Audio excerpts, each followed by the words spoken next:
Hi guys, welcome to TNC Tamil sports news. உங்களோட one stop destination. எல்லா Tamil sports news, உலகில் என்ன ஸ்போர்ட் நடந்தாலும் கவர் பண்ணுறதுக்கு ட்ரை பண்ணிட்டு இருக்கோம். அது வந்து டென்னிஸாக இருக்கோ, ஃபுட்பாலாக இருக்கோ, கிரிக்கெட்டாக இருக்கோ, கொஞ்சம் டெய்லி அப்டேட்ஸ் வர்றதுக்கு ட்ரை பண்ணுறோம். World of sports in 60 seconds or less try பண்ணுறோம். அந்த சீரீஸ் ஒரு 1 or 2 டேஸில் லான்ச் பண்ணிடுவோம். கொஞ்சம் லைக் பண்ணுங்க, ஷேர் பண்ணுங்க, சப்ஸ்கிரைப் பண்ணுங்க. இன்னைக்கு பார்க்க போறோம் India versus New Zealand world T20 world cup final.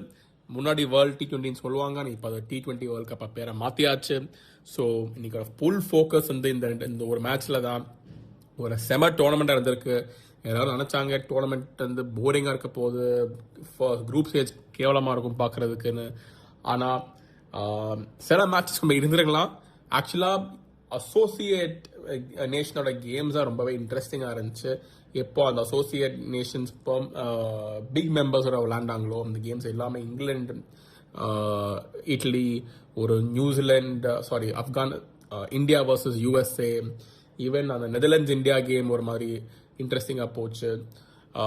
டெஃபினட்டாக ஆப்கானிஸ்தான் அசோசியேஷன் கிடையாது, அந்த லெவலில், அந்த லெவலில் கிடையாது. ஆப்கானிஸ்தான் வர்சஸ் சவுத் ஆஃப்ரிக்கா செம கேமாக இருந்துச்சு.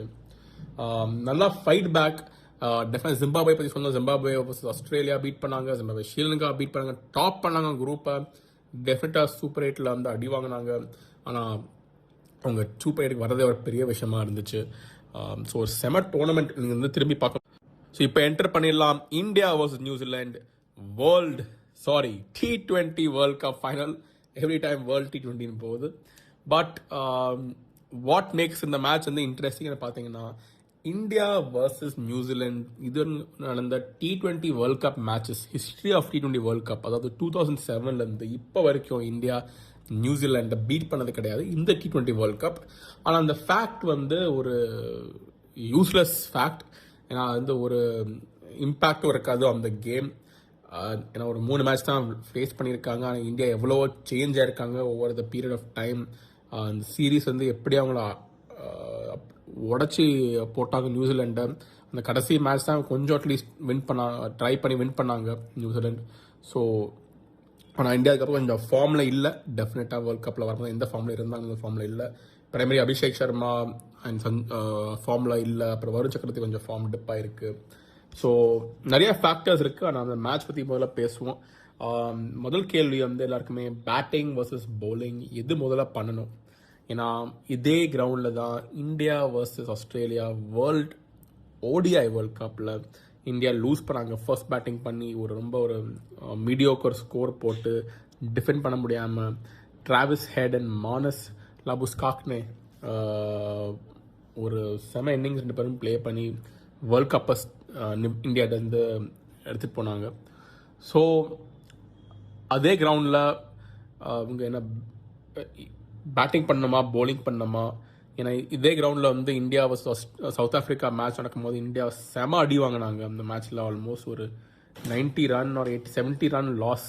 அங்கே ஆரம்பித்த அந்த பயம் தான் சஞ்சு சாம்சனை திருப்பி டீமில் கொண்டு வந்தாங்க. ஸோ இன்னைக்கு விளையாட போகிற பிட்ச் வந்து ஒரு mix of red soil and black soil. ஏன் இது இன்ட்ரெஸ்டிங்னா, பிளாக் சாயில் பிச்சஸ் வந்து யூஸ்வலாக செகண்ட் பேட்டிங் பண்ணும்போது கொஞ்சம் பெட்டர் ஆகும் அண்டர் லைட்ஸ். அதுதான் இந்த ஃபேக்ட்ஸ் நாங்கள் கேதர் பண்ணியிருக்கோம்.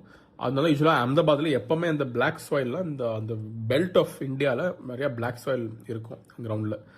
அதனால தான் அங்கே காட்டன் இந்த மாதிரிலாம் நிறைய கிராப்ஸ் வளர்க்குறதே ஒரு மெயின் ரீசன் வந்து இதுதான். ஸோ அஹமதாபாத்தில் வந்து அந்த பிட்ச் இன்னைக்கு வந்து mixture of black and red soil. Initially black soil pitch கொஞ்சம் ஸ்டிக்கியாக இருக்கும். ஒரு எக்ஸாம்பிள் வந்து எக்ஸாக்டாக எனக்கு தெரியல, அது பிளாக் சாயில் பிட்சாக இருக்கிற இந்தியா அந்த New Zealand versus south Africa semi-final கேமில் இனிஷியலி ஸ்டிக்கியாக இருந்துச்சு பிட்ச். ஸ்டிக்கினா பால் கொஞ்சம் போடுற பேஸில் பேட்டில் வர மாட்டேங்குது, ஸ்லோவாக வருது பிட்சில் பவுன்ஸ் ஆன பிறகு. ஸோ அது வந்து ஒரு பயம். ஏன்னா ஃபர்ஸ்ட் பேட்டிங் பண்ணும்போது நீங்கள் ஒரு பவர் பிளேயில் ஸ்லோவாக விளையாண்டு அப்புறம் இன்னிங்ஸ் பில்ட் பண்ணி அண்டர் லைட்ஸ் வந்து பிட்ச் பெட்டர் ஆயிடுச்சுன்னா அந்த அங்கேயே நீங்கள் வந்து ஒரு 70-30 கேம் லூஸ் பண்ணிடுறீங்க. ஸோ இன்னொன்று வந்து டியூ வந்து அஹமதாபாத்தில் ஒரு பெரிய ப்ராப்ளம். நிறைய ரிப்போர்ட்டர்ஸ் நாங்கள் எல்லாம் பேசிகிட்டு இருந்தோமோ 8 o'clock கொஞ்சம் ஈரமாக இருந்துச்சு அங்கே கிராஸ் வெளியே தொடும் போது. ஆனால் 9:30 மணி 10 மணிக்குள்ள நிறையா டியூ வந்துருச்சு. ஆனால் 10-10 கூட மேட்ச் வந்து ஆல்மோஸ்ட் எந்த இதில் வந்துடும். ஆனால் அது கடைசி ஸ்டேஜில் இருக்கும். அந்த இங்கிலாந்து இந்தியா மேட்ச் பார்க்கும்போது செமிஃபைனல்ஸில் எண்டில் வந்து பேட்டிங் பண்ணுறதுக்கு ரொம்பவே ஈஸியாச்சு.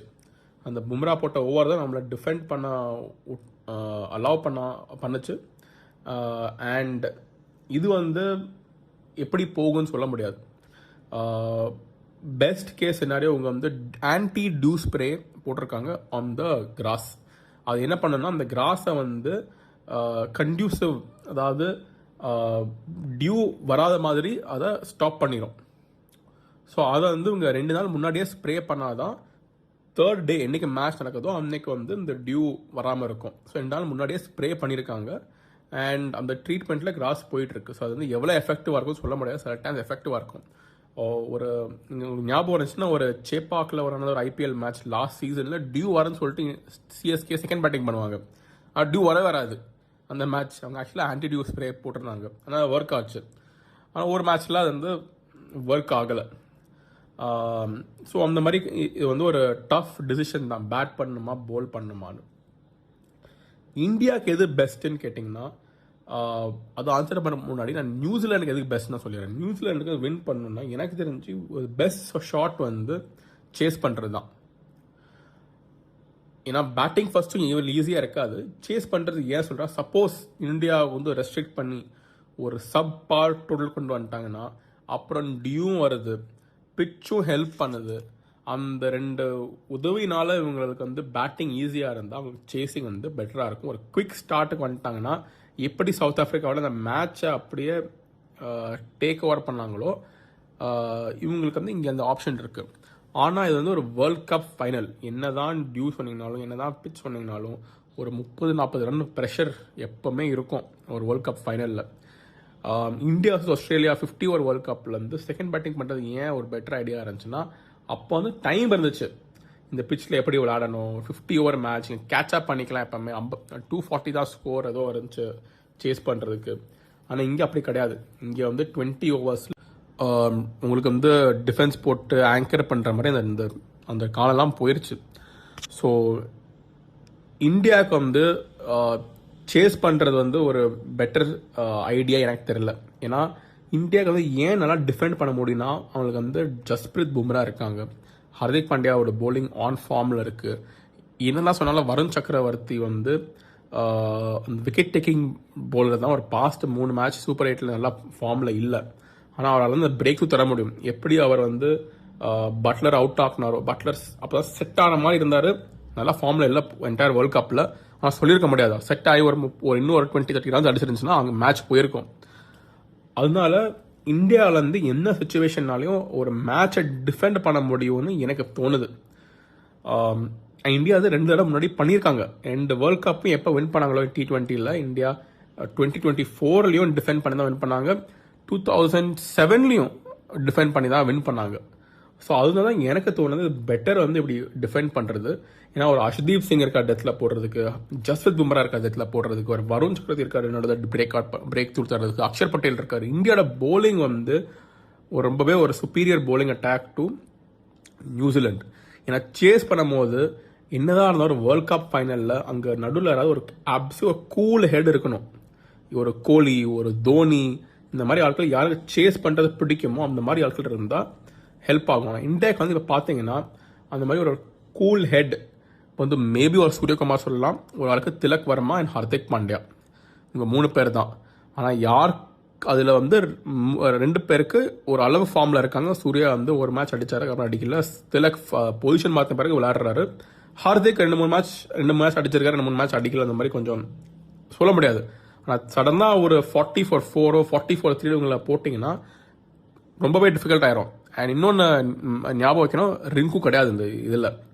ஸோ பெட்டர் வந்து இந்தியா ஒரு full on attack first batting பண்ணி அபிஷேக் டே நீ வந்து ரிலாக்ஸ் பண்ணு, கோ வித் த ஃப்ளோ, படுதா அடி, வெயிட் பண்ணு, பாலை பாரு, அடிக்கணும்னு அடிக்காத, ரிலாக்ஸ் பண்ணி கொஞ்சம் சஞ்சுகிட்ட வந்து சஞ்சுக்கு இது வந்து என்ன சொல்ல முடியும், கடவுள் பிளான் பண்ணால் உங்களோட ஒரு கம்பேக்கை நீங்களே ட்ரீம் பண்ண அவங்க கம்பேக் எப்படி இருக்குமோ ஒரு வாழ்க்கை ஒரு கம்பேக் ஸ்டோரி எடுத்து ஒரு மூவி பண்ணணும்னா இதுதான் அந்த மூவி. ஒரு பெரிய பேரை சொல்லி சொல்லி ட்ராப் ஆகி அப்புறம் செலக்ட் ஆகி அப்புறம் பொசிஷன் மாற்றி அதுக்கப்புறம் திருப்பியும் ட்ராப் ஆகி அப்புறம் செலக்ட் ஆகி திருப்பி கடைசியில் பெர்ஃபார்ம் பண்ணி நாக் அவுட் கேமில் கூட்டிட்டு வந்து ஃபைனலில் வின் பண்ணி கொடுத்தாருன்னா நோ பெட்டர். இதோட ஒரு பெரிய கம்பேக் ஸ்டோரி கிரிக்கெட்டில் யோசிக்கவே முடியாது. எனக்கு அட்லீஸ்ட் வர மாட்டேங்குது என் மனசில். ஸோ டெஃபினட்டாக வந்து சஞ்சுவுக்கு வந்து அந்த ப்ரெஷர் ஓரளவுக்கு இருக்கும், ஆனால் ஃப்ரீயாக விளையாடு அந்த ஃபயர் இருக்கணும். ஸோ அதனால தான் ஃபர்ஸ்ட் பேட்டிங் பண்ணுறது வந்து இந்தியாவுக்கு எவ்வளவோ பெட்டர்னு ஏன் அனாலிசிஸ். ஆல்சோ நீங்கள் மனசில் இது இன்னொன்று வைக்கணும், தட் சேஸ் பண்ணும் போது அவங்க பவர் பிளே வந்து மோசமாக போச்சுன்னா, ஏன்னா அதில் வந்து பவர் பிளே பிரேக் த்ரூ தரது வந்து நியூசிலாண்டுக்கு எப்போவுமே செம போலர் செஞ்சுருக்காங்க. ஒரு ட்ரெண்ட் போல்ட், இப்போ ஒரு மேட் ஹென்ரி, இந்த மாதிரி ஆட்கள் சொல்ல முடியாது. ஒரு பவர் பிளேயர் ஒரு நல்லா ஒரு ஒன் இன் ஸ்விங்கர், ஒரு நல்ல ஒரு அவுட் ஸ்விங்கர், ஒரு 2-3 டெலிவரி தான், அண்ட் சடன்லி நீங்கள் பார்த்தீங்கன்னா எல்லாம் 24-2 சேசிங் 170 180நாலும் ப்ரெஷர் ஏறிடும். ஸோ அதனால தான் எனக்கு வந்து இவங்க ப்ரெஷர் இல்லாமல் ஆடுங்க, பார்ப்போம் எப்படி போகுதுன்னு. ஃபர்ஸ்ட் பேட்டிங் பண்ணி டியூ வருதா, ஓகே நம்ம வந்து ஒரு 20-30 ரன்ஸ் அதிகமாக அடிச்சிடலாம். பும்ரா இருக்காரு, ஹர்ஷ்தீப் இருக்காரு, நடுவில் அக்ஷரும் வருணும் இருக்காரு. இந்த ஃபேத் இருக்கணும். நியூசிலாண்டுக்கு வந்து ஃபர்ஸ்ட் பேட்டிங் பண்ணுறது பெட்டரா சேஸ் பண்ணுறது பெட்டரா நீங்கள் சொன்னீங்கன்னா, இப்போ நான் வந்து இந்தியாவோட வீக்னஸை இந்தியாவுக்கு எது சரியாக போகாமல் இருக்கும் நான் சொல்லிட்டேன். ஆனால் நியூசிலாண்டுக்கு வந்து சேஸ் பண்ணுறது ஒரு அளவுக்கு பெட்டராக ஏன் இருக்கலாம்னா, சப்போஸ் டியூ வந்துருச்சு, பிச்சும் ஹெல்ப் ஆகுது அப்படின்னா அவங்களுக்கு வந்து இந்த ஃபின் ஆலனும் டிம் சைஃபோர்ட்டும் செம ஸ்டார்ட் கொடுத்து பவர் பிளேலேயே அவங்க வந்து மேட்சை டேக்அவே பண்ணிட்டாங்கன்னா அப்புறம் அது வந்து கேட்சப் பண்ண முடியாது. ஆனால் அவங்க போலிங்கில் வந்து அந்த ஃபர்ஸ்ட் இன்னிங்ஸில் ஒரு மேட் ஹென்ரியோ ஒரு மிட் சாண்ட்னரோ இல்லைன்னா சப்போஸ் தெரியலங்க JK I don't think Duffy விளையாடுவார், ஒரு ஃபர்கசன் விளையாடும் போது யாராவது ஒரு பிரேக் த்ரூ கொடுத்து ஒரு ஏர்லி 2-3 விக்கெட் எடுத்தாங்கன்னா அண்ட் ரிஸ்ட்ரிக்ட் பண்ணி செகண்ட் பேட்டிங் பண்ணி சேஸ் பண்ணுறது அவங்களுக்கு பெட்டராக இருக்கும். ஏன்னா அவங்க ஃபர்ஸ்ட் பேட்டிங் பண்ணும் போது அவங்களுக்கு அந்த ஃபயர் பவர் கிடையாது. என்னடா ஹை ஸ்கோர் இருக்கலாம், அவர் சைஃபர்ட் அண்ட் ஆலன் ரிமூவ் பண்ணிட்டீங்கன்னா அப்புறம் ஃபிலிப்ஸ் மட்டும் தான் இருக்கார் இந்த ஃபயர் பவர்னு சொல்லுவோம்ல. யார் ஹை ஸ்ட்ரைக் ரேட் 180 190 220 இந்த மாதிரி ஸ்ட்ரைக் ரேட் விளையாடுற ஆட்கள் இவங்க தான் இருக்காங்க. அப்புறம் சாண்ட்னராக கொஞ்சம் ஃபினிஷிங் பண்ண முடியும். அதனால இவங்களுக்கு வந்து அந்த டெம்போவில் போக முடியுமா எனக்கு டவுட்ஃபுல். அதனால தான் இது வந்து சொல்கிறது உங்களுக்கே ஒரு சிரிப்பாக இருக்கலாம். ஏன்னா இந்தியாவுக்கு ஃபர்ஸ்ட் பேட்டிங் பண்ண சொல்கிறாரு அஸ் அ ஸ்ட்ரென்த், ஆனால் நியூசிலாண்டுக்கு அஸ் அ ஸ்ட்ரென்த் சேஸ் பண்ண சொல்கிறாரு. அதுதான் எனக்கு தோணுது இப்படி. ஏன்னா நியூசிலாண்டுக்கு வந்து ரொம்பவே ஒரு கிளவர் டீம், ஸ்ட்ராட்டஜிக் டீம், டாக்டிக்கலாக யோசிப்பாங்க. அவங்க டீம் வந்து சூப்பர் ஸ்டார்ஸ் கிடையாது. ஆனால் இங்கிலீஷில் சொல்லுவாங்க sum of the parts is greater than sum of the whole is greater than the பார்ட்ஸ்ன்னு சொல்லுவாங்க. ஸோ இவங்க டீம் அப்படி தான். எல்லாரையும் சேர்த்து ஆட் பண்ணிங்கன்னா அந்த அந்த வர ரிசல்ட் எப்பவுமே அது வந்து இவங்க தனித்தனியாக இண்டிவிஜுவலாக விளையாண்டாங்கன்னா கிரேட்டராக தான் இருக்கும். இவங்க டீமில் யாரும் ஒரு பூம்ரா கிடையாது, ஒரு ஹர்திக் கிடையாது, ஒரு ஸ்கை கிடையாது. ஒரே ஆளாக மேட்சை வின் பண்ணி கொடுக்கறதுக்கு மேபி ஒரு ஆலன் சைஃபர்ட் இந்த மாதிரி ஒரு ஹென்ரி இந்த 3-4 பேர் தான் இருப்பாங்க. மேக்ஸிமம் 2-3 பேர் தான் எனக்கு கேட்டிங்கன்னா. ஆனால் டீமில் பார்த்தீங்கன்னா ஒரு ஹர்ஷ்தீப் அவரோட பெஸ்ட் டேல அவரால் வின் பண்ண முடியும் ஒரு என்டையர் மேட்சை. பும்ரா சொல்லவே வேண்டாம், ஹர்திக் சொல்லவே வேண்டாம், திலக், இஷான், அபிஷேக், சஞ்சு, ஸ்கை இவங்கெல்லாம் பட்டுடுச்சுன்னா அவ்வளோதான், அந்த மேட்ச் காலி. அந்த ஆப்போசிஷன் இவங்களுக்கு அப்படி அந்த ரெப்புடேஷன் கிடையாது நியூசிலாண்டில். நீங்கள் எப்பவுமே வந்து கொஞ்சம் கொஞ்சமாக எல்லாரும் டீம் ஒர்க் பண்ணி அந்த வின் பண்ணுவாங்க. ஸோ அவங்க வந்து சேஸ் பண்ணும் போது ஒரு பெட்டர் அண்டர்ஸ்டாண்டிங் என்ன ஸ்கோரில் போகணும், எப்படி பிளான் பண்ணணும் சேஸை, யார் இருக்கா. ஒரு டேரல் மிச்சல்லாம் செம சேஸ் மாஸ்டர். அந்த ஓடிஐ சீரீஸ்லாம் பார்த்தோம். ரச்சின் ரவீந்திரா இவங்களாம் பிளான் பண்ணி ஒரு டோட்டல் போக முடியும். ஆனால் ரச்சின் ரவீந்திரா இறக்கி விட்டுட்டே அட்ரா ஒரு 250 ஸ்ட்ரைக் ரேட்லாம் அவரால் அடிக்க முடியாது. ஆனால் அவரை வந்து ஒரு 12 ரன் ரேட்டில் நம்ம போகணும் அப்படின்னா அவங்க வந்து okay 2s and 3s and 4s இந்த மாதிரி மிக்ஸ் பண்ணி அவங்களால போக முடியும்னு ஒரு பெட்டர் ஆப்பர்ச்சுனிட்டி இருக்குன்னு நான் நினைக்கிறேன். ஸோ இதுதான் என்னோட அனாலிசிஸ் ஆஃப் த ப்ரிவ்யூ இந்த கேமுக்கு. இந்தியா பண்ணால் பேட் ஃபர்ஸ்ட், நியூசிலாண்ட்னா பேட் செகண்ட். ஸோ டாஸ் போட்டிங்கன்னா கரெக்ட் யார் வின் பண்ணால் அவங்க ஸ்ட்ரென்த்ஸில் தான் இருப்பாங்கன்னு எனக்கு தோணுது. இந்தியா எப்படி போவாங்கன்னு தெரியல. ஸ்குவாடில் எந்த சேஞ்சும் பண்ணக்கூடாது. நிறைய பேர் சொல்கிறாங்க அபிஷேக்கையும் வருணும் ட்ராப் பண்ணுங்க. ஏன்னா ஒரே கருத்து, இவ்வளோ தூரம் வந்துட்டீங்க, இப்போ ட்ராப் பண்ணி ஒரு யூஸும் கிடையாது. சடனாக ஒரு பிளேயரை ஃபைனலில் போடுறது வந்து எப்பவுமே அது ஒர்க் அவுட் பண்ணாதது தான். இப்போ கூட ஞாபகம் இருக்குது, ஐ திங்க் டெல்லி கேபிட்டல்ஸா டெல்லி டேடர் அந்த காலத்தில் ஒரு ஐபிஎல் ஃபைனலில் மார்னே மார்க்கல் அந்த வருஷம் வந்து டாப் விக்கெட் டேக்கராக தான் நினைக்கிறேன் ஐபிஎல்ல பர்பிள் கேப்பில். அவரை விளையாடாமல் விட்டாங்க. அது டெல்லியா கேகேஆரா, ஐ திங்க் டெல்லி தான் நினைக்கிறேன். அண்ட் அந்த Delhi end up losing the match. So அதுவே எனது பிளே ஆஃபாக ஃபைனல்ஸ் ஏதாவது ஒரு இம்பார்ட்டன்ட் மேட்ச் மாதிரி. ஸோ அதே ஒரு ஐம் ஜஸ்ட் ஒரு எக்ஸாம்பிளாக சொல்கிறேன். ஃபைனல்ஸில் வந்து டீம் செட்டாக இருக்கணும், நோ சேஞ்சஸ். இதுதான் செமிஃபைனலில் யார் விளாண்டாங்களோ அன்லஸ் இன்ஜுரி ஏதாவது ஆச்சுன்னா அப்போ மட்டும் மாற்றிக்கலாம். ஏன்னா இப்போ நீங்கள் அபிஷேக் ட்ராப் பண்ணிங்கன்னா அந்த ஒரு மைண்ட் செட்டும் டீம் என்வாயர்மெண்ட்டும் அடி வாங்கும். இந்த ஒரு புது பிளேயரை போட்டு அந்த ப்ரெஷரில் போடுவீங்க, தேவையில்லாத இல்லை. அந்த ரிங்க்குவை திருப்பி கொண்டு வர்றது. ஏன்னா அப்போ என்ன ஆயிடுச்சுன்னா இஷான் அபிஷ் அண்ட் சஞ்சு மேலே இன்னும் ப்ரெஷர் வந்துடுவாங்க. நம்ம ஒருத்தர் அடிக்கிறதுனால தான் டீம் காலிக, அப்புறம் திருப்பி திலக் வருவார் நம்பர் 3ல, அவருக்கும் முதல்ல தான் அடிக்க வேண்டியிருக்கும். இந்த கரண்ட் இது ஒர்க் அவுட் ஆகுது. வேர்ல்ட் கப் முடியட்டும், வின் பண்ணுங்க லூஸ் பண்ணுங்க, அப்புறம் அனலைஸ் பண்ணி பார்ப்போம் என்ன பெட்டர். மேபி ஒரு சூரியவன்ஷி வரணுமா, ஒரு ஆயுஷ் மாத்திரை வரணுமா, ஒரு பிரியான்ஸ் ஆர்யா வரணுமா, ருத்துராஜ் ஜெயகாந்த் வரணுமா, அப்புறமா பார்த்துக்கலாம். அதுக்கு இன்னும் டைம் இருக்குது. இப்போ இதுக்கு என்ன டீம் இருக்கோ செட் பண்ணிட்டீங்க, விளையாடுங்க, இவ்வளோதான்.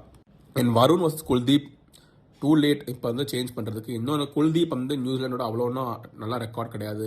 டேரல் மிச்சலோட எஸ்பெஷலி நிறைய அடி வாங்கியிருக்காரு குல்தீப் யாதவ். நான் மாற்ற மாட்டேன். என்ன சொன்னாலும் வருணுக்கு எப்பவுமே அந்த எக்ஸ் ஃபேக்டர் இருக்குது, ஒரு மிஸ்ட்ரி ஃபேக்டர் இருக்குது. ஃபைனல் வரைக்கும் வந்துட்டீங்க. ஒரு விக்கெட் எடுத்து அவர் 7 ரன் கொடுத்தாலும் அந்த ஒரு விக்கெட் வந்து ஒரு ஃபின் ஆலனோ, டிம் சைஃபர்டோ, ஒரு டேரல் மிச்சலாக இருந்தால் அதுவே ஒரு பெரிய விஷயம் தான். என்ன சொன்னால், ஏன்னா 7 ரன் கொடுத்தேன்னா அந்த 7 ரன் கொடுத்த பிறகு லூஸ் பண்ணாங்களா இங்கிலாந்து லாஸ்ட் மேட்ச். ஆனால் பட்லர் இன்னும் 2 ஓவர் இருந்தாருன்னா என்ன ஆயிருக்குன்னு சொல்ல முடியாது. ஏன்னா இது அவர் செட் ஆகிட்டு இருந்தார், 6 அடிக்க ஆரம்பிச்சிருந்தாரு, இந்த கான்ஃபிடென்ட் ஆகிட்டு இருந்தார். ஆனால் எக்ஸ்கியூஸ் கிடையாது ஒரு 64 ரன் கொடுக்கறதுக்கு. ஆனால் இப்போ மாற்ற வேண்டாம் தான் நான் சொல்கிறேன். நெக்ஸ்ட் சீரீஸ்க்கு நீங்கள் எப்படின்னா எக்ஸ்பெரிமெண்ட் பண்ணிக்கலாம். இப்போ இதுக்கு மாற்றி அது அவ்வளோ ப்ரொடக்டிவாக இருக்குமான்னு எனக்கு தெரியல. நியூசிலாண்டுக்கு அவங்க சேம் ஸ்குவாடில் தான் போகணும். லாஸ்ட் மேட்ச் எப்படி விளாண்டாங்களோ, ஏன்னா அந்த ஓப்பனிங் வந்து ஆஃப் சைஃபர்ட் அண்ட் ஆலன் வந்து நிச்சயமாக நியூசிலாண்ட் மாற்ற மாட்டாங்க. ரச்சின் ரவீந்திரா 3, அப்புறம் ஃபிலிப்ஸ் at 4, சாப்மன் 5, இதுதான் பர்ஃபெக்ட். ஜிமி நீஷம் வந்து ஒன்றும் அவ்வளோவா இந்த டோர்னமெண்ட்டில் ஒரு எஃபெக்ட் கொடுக்கல. இன்னொரு அவங்களோட அந்த ஸ்பின்னர் கோல் மெக்கான்ச்சி, அவர் வந்து ஓப்பனிங் போடும்போது ஆஃப் ஸ்பின்னர் போடுவார். ஆனால் அந்த ஆஃப் ஸ்பின் வந்து இப்போ சஞ்சு இருக்கிறதுனால ஓப்பன் பண்ணும்போது கோல் மெக்கான்ச்சி போடுவாரா, அதுதான் ஒரு பெரிய கொஷின். அவர் போட்டால் சஞ்சு அவரை டேக் டவுன் பண்ணணும். ஆனால் அபிஷேக் போடுறதுக்கு வாய்ப்பு இருக்குது. ஏன்னா பால் வந்து லெஃப்ட் ஹேண்டட் வந்து தள்ளி போகும். அண்ட் அப்போ விக்கெட் விழுறதுக்கு சான்ஸ் இருக்குது. சஞ்சு அட்டாக் பண்ணி அவுட் ஆகிறதுக்கு ஹெவி சான்ஸ் இருக்குது. ரச்சின் ரவீந்திரா செம ஃபார்மில் இருந்திருக்காரு போலிங்கில். இந்த சூப்பர் 8 ஸ்டேஜில் இருந்து 2 கண்டினியூஸாக எல்லா மேட்ச்லையும் 2 விக்கெட் எடுத்திருக்காரு நான் நினைக்கிறேன், சூப்பர் 8 ஆரம்பிச்சதுலேருந்து. ஸோ அவரோட போலிங்கும் ரொம்ப இம்பார்ட்டன்ட். நியூசிலாண்டோட டாப் மோஸ்ட் இம்பார்ட்டன்ட் பிளேயர்ஸ் நான் சொல்லிடுறேன். எனக்கு வந்து தெரிஞ்சால் மேட் ஹென்ரி, ஒரு கிளென் ஃபிலிப்ஸ், அண்ட் ஐதர் நீங்கள் சொல்லலாம் ஒரு சாண்ட்னர், இல்லைனா ரச்சின் ரவீந்திர, டேரல் மிச்சல் இந்தியாவோட எப்பவுமே நல்லா பண்ணியிருக்காரு. அண்ட் அந்த ஃபைட் எப்பவுமே இருக்கும் அவருக்கு இந்தியாவோட விளையாடும் போது. ஸோ எனக்கு என்ன இந்த 3 பேர் 4 பேர் மேலே தான் இந்த இன்னிங்ஸ் ரெஸ்ட்டாக இருக்குதுன்னு தோணுது. ரச்சின் ரவீந்திரோட பேட்டிங் பார்ட்டிக்கு வந்தால் இது ஒரு நல்ல செம கேமாக இருக்க போகுது. ஏன்னா அந்த பையன்ட்டு எவ்வளவோ பொட்டென்ஷியல் இருக்குது next big thing of New Zealand ஆகிறதுக்கு. ஆனால் T20 கொஞ்சம் கிராக் பண்ணணும், இதுக்கும் கிராக் பண்ணது கிடையாது. இன்றைக்கி எப்படி ஆகும்னு சொல்ல முடியாது, பார்ப்போம். இந்தியாவுக்கு நான் கிளியராக சொல்லிடுறேன், நம்பர் 1 ஜஸ்பிரீத் பும்ரா. எனக்கு என்ன கேட்டிங்கன்னா இந்தியா டிஃபெண்ட் பண்ணணும். அப்படி டிஃபெண்ட் பண்ணால் பும்ரா போட வேண்டியிருக்கும். என்ன கேட்டிங்கன்னா அந்த பவர் பிளேயில் பும்ரா ஒரே ஒரு ஓவர் தான் போடணும். அப்புறம் மிடில் வைங்க, என்ன எப்படி மேட்ச் போகுது. சப்போஸ் டெத்தில் வந்து தேவை இருக்க 2 ஓவர் பும்ரா இருக்கணும். இல்லை சடனாக ரொம்ப ஸ்ட்ராங்காக போகிறாங்க, பும்ரா அட்டாக் பண்ணணும், அப்போ கூட கொண்டு வந்துடலாம். ஆனால் ஒரு ஓவரை பும்ரா பவர் பிளேயில் போட்டால் எனக்கு போதுன்னு தோணுது. ஏன்னா ஹர்திக், அக்ஷர், அர்ஷ்தீப் பவரில் போடுறதுக்கு செம கேப்பபிலிட்டி இருக்குது, செமையாக நல்லாவும் போடுறாங்க. ஸோ இன்னொன்று தேவையில்லை. இந்தியாவுக்கு செகண்ட் கீ பிளேயர் வந்து அபிஷேக் சர்மாவுக்கு வந்து இது ஒரு டூ ஆர் டை மேட்ச். இது நல்லா பண்ணலன்னா அந்த ஸ்வாட் இருக்குது. நிறைய பேர் ஓப்பனிங்கில் சாரி நான் அப்போவே ஜெய்ஸ்வால் மிஸ் பண்ணிட்டேன். ஜெய்ஸ்வால், பிரியான்சாரியா, ருத்துராஜ் காயக்வாட், வைபவ் சூரியவன்ஷி, ஆயுஷ் மாத்தரே, எத்தனையோ பேர் போயிட்டே தான் இருக்கும். லைன் சொன்னானா உட்காந்துருக்காங்க அந்த பொசிஷனுக்கு. சுப்மன் கில். ஸோ அபிஷேக் சர்மாவுக்கு வந்து இந்த மேட்ச்சில் பெர்ஃபார்ம் பண்ணுறது ப்ரெஷர் இருக்கும். ஆனால் அந்த ப்ரெஷர்னால அவருக்கு வந்து கடைசி மேட்ச் தான் எனக்கு எதோ தோணுது அவர் ஒரு கீ பிளேயராக இருப்பாருன்னு இன்னைக்கு. எப்படி பெத்தல் இங்கிலாந்துக்கு இருந்தாரோ ஒரு குவைட் டூர்னமெண்ட் இருந்துச்சு, ஆனால் கடைசியில் வீரை கொடுத்து விளையாண்டார். அப்புறம் திலக் வர்மா எப்பவுமே இந்த சுச்சுவேஷன்ஸில் கொஞ்சம் ப்ரெஷர் சுச்சுவேஷன்ஸ் நல்லா பண்ணியிருக்காரு. ஏஷியா கப் ஃபைனல், கொஞ்சம் play off matches in Mumbai Indians. இப்போ அந்த பொசிஷன் நல்லாவும் பண்ணுறாரு. நம்பர் 5 நம்பர் 6 வர்றது அவர் கீ பிளேயராக இருப்பார் எனக்கு தோணுது. பவர் பிளேயில் யார் வின் பண்ண போகிறாங்களோ அவங்க தான் இந்த மேட்சை வின் பண்ண போகிறாங்க என்னோட கருத்து. ஏன்னா பவர் பிளேயில் ஏர்லி விக்கெட்ஸ் எடுத்து ஃபர்ஸ்ட் பேட்டிங் பண்ணுற டீமை ரெஸ்ட்ரிக்ட் பண்ணால் இன்னைக்கு மேட்ச் டன். ஆனால் பவர் பிளேயில் ஹெவியாக ஸ்கோர் பண்ணி ஐதர் இங்கே சேஸ் பண்ணும் போதோ ஒரு 72 ஃபார் நோ லாஸ் இருந்தீங்கன்னா ஒரு ஃபார் 1 இருந்தீங்கன்னா நீங்கள் அந்த மேட்சை வின் பண்ணுற போகிறதுக்கு ஹையஸ்ட் சான்ஸ். ஏன்னு சொல்கிற பவர் பிளேயில் வந்து அந்த ஹெட் ஸ்டார்ட் வந்து இருப்பாருக்கு, அது திருப்பி புல் பேக் பண்ணுறது ரொம்பவே கஷ்டமாக இருக்குது இப்போ விளையாடுற T20 ஸ்டைல் ஆஃப் கிரிக்கெட்டில். என்னதான் பண்ணினாலும் அந்த ஸ்கோர் வந்து கடைசியில் 220 230 மேலே போயிடுது. இந்தியா வர்சஸ் இங்கிலாந்து மேட்ச்லையும் பார்த்தீங்கன்னா நடுவில் ஓரளவுக்கு இங்கிலாந்து புல் பேக் பண்ணாங்க. ஆனால் கடைசி 2 ஓவரில் ஆல்மோஸ்ட் என்ன ஒரு 34 ரன் கடைசி 2 ஓவரில். அதுதான் டிஃப்ரென்ஸாக இருந்துச்சு அந்த மேட்ச் முடியும் போது. ஸோ பவர் பிளேயில் ஹெவி ஃபோக்கஸ் அதான் நான் பார்த்துட்டு இருப்பேன். ஒரு ஈக்குவலாக ஒரு 60-2 இந்த மாதிரி தான் இருந்துச்சுன்னா அப்படின்னா கேம் போகும். அது ஒன் சைடட் கேமாக இருக்கக்கூடாது. அது ஒன் சைடட் கேமாக இருக்கக்கூடாதுன்னா மேபி இந்தியா பேட் ஃபர்ஸ்ட் பண்ணால் தான் ஒன் சைடட் கேமாக இருக்காதுன்னு நான் நினைக்கிறேன். பட் பார்ப்போம். உங்கள் தாட்ஸ் கமெண்ட்ஸில் போடுங்க. Please like and share and subscribe the video. ஒரு சின்ன சேனல் தான், நீங்கள் எவ்வளோ சப்போர்ட் பண்ணுறீங்களோ அவ்வளோ க்ரோ பண்ணுவோம். catch you guys after the game. இதுக்கப்புறம் IPL ஸ்டார்ட் ஆக போகுது. We wish both teams best of luck. இதுதான் எங்களோட டெக்னிக்கல் அனாலிசிஸ். இதோட கொஞ்சம் டீட்டெயில்டாக போக ட்ரை பண்ணுவோம். ஆனால் எவ்வளோ ஃபேராக இருக்க முடியுமா பார்த்துருக்கோம். ஃபேவரட்ஸ் ஓரளவுக்கு இந்தியா தான், ஆனால் ஃபேவரட்ஸாக இருந்த ப்ரோஜனம் கிடையாது. வேர்ல்ட் கப் 2023 இந்தியா ஃபேவரட்ஸாக போனாங்க, வின் பண்ணல. ஆனால் 2024 ஃபேவரட்ஸாக போனாங்க, வின் பண்ணாங்க. 25 சாம்பியன்ஸ் ட்ராஃபியில் ஃபேவரட்டாக போனாங்க, வின் பண்ணாங்க. ஸோ ஃபேவரட்ஸ்னு ஒரு அர்த்தம் கிடையாது. யார் அந்த நாளைக்கு பெஸ்ட் டீமாக இருக்காங்களோ அவங்க வின் பண்ணுவாங்க. ஸோ பெஸ்ட் ஆஃப் லக் இந்த டீம் இந்தியாவுக்கு. நியூசிலாண்டுக்கும் பெஸ்ட் ஆஃப் லக். யார் செம கிரிக்கெட் விளாட்றாங்களோ அவங்க வின் பண்ணணும். முக்கியமானது கிரிக்கெட் வின் பண்ணணும். நல்லா கேம் ஆஃப் கிரிக்கெட் இருக்கணும். We should remember. அண்ட் நியூசிலாந்து வந்து ஆல்வேஸ் குட் கைஸ். அவங்க வின் பண்ணாலும் அவ்வளோ கஷ்டமாக இருக்காது. பட் இந்தியா வின் பண்ண தான் நாங்கள் சொல்லுவோம் அண்ட் ப்ரே பண்ணுவோம், ஹோப் பண்ணுவோம்.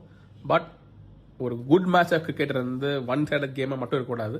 அவ்வளோதான் we ask for. Okay guys, thank you. நம்ம பார்ப்போம். Like, share and subscribe.